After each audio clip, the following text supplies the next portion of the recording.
Zapravo, ova slika objašnjava jedan dio moje slobode, znači biti slobodan.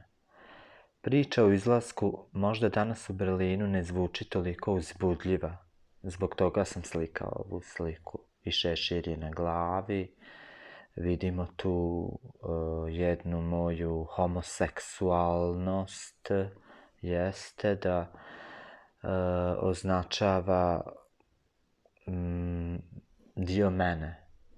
Za mnoge je to, ajde da kažemo, neprihvatljivo, a za druge je isto, recimo, prihvatljivo. Što?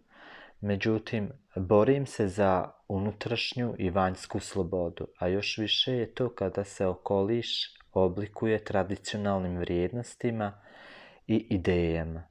Nije riječ samo o mojoj ličnoj historiji, gdje ja ovdje već prikazujem samog sebe, jel? Već i o pitanju mogućnosti lične slobode i samoispunjavanja u mom bosanskom društvu porijekla, a posebno unutar romske zajednice.